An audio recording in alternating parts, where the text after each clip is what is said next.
Mám tu veľký balík z DM-ky. Poďme sa pozrieť, čo som objednala. Začnem mojou stálicou, micelárna voda Balea. Táto je výborná, nedraždí oči, ale nezabúdajte si vždy po micelárke vodou umyť tvár alebo nejakým odličovacím ešte gelom alebo nejakou penou, lebo micelárka nestačí a keď si necháte odličenú tvár len micelárkou, tak vám môže podráždiť pleť, budete mať suchú napnutú pleť. Zobrala som dvoje tieto papierové servitky. Na skúšku som zobrala takéto tekuté mydlo, ešte som ho nikdy nemala. Mala by tam byť vanilka, ja milujem vanilku. A môžeme si ho teda ovoňať, že ako vonia. Je od Alverde. Slabota, ale ono možno inak to bude voniať reálne na rukách. Čo ma veľmi zaujalo, je tento deodorant na celé telo. Nie len pod pazušie, ale všade. A je to s vôňou levandule a kamilky. Môžeme si to pozrieť. Pozrite sa, aké zvláštne. Jak sa to? To sa asi len stlača? Áno, iba sa to stlačí a ono to ten produkt vyjde. Krásne vonia.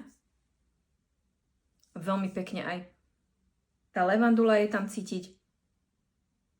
Aj tie kamilky, veľmi príjemná vôňa. Toto sa mi ľúbi. A hneď vám to ako keby tak zmatní tú pokožku. No a zobrala som si môj overený, tento od Dove antiperspirant a je to s vôňou mače. Veľmi dobrý. Ďalej som zobrala jedno mydlo na umývadlo, Dettol, klasika, jednu veľkú jar.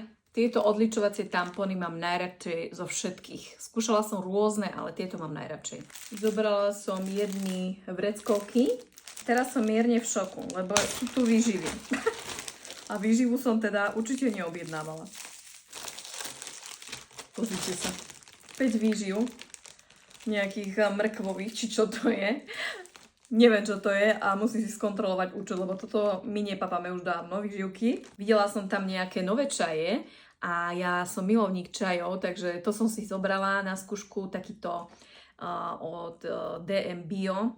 Malo by to mať, neviem, čučoriedky, jablko, možno škoricu. Nerozumiem tým názvom. Vyskúšame, uvidíme. No a zobrala som ešte takéto taliatele, boli za super cenu a moje deti majú strašne radi špagety, ale aj taliatele. No a posledná vec je toaletný papier. Nezabudnite ma sledovať pre viac takýchto videí a ja vám prajem krásny deň. Ahoj!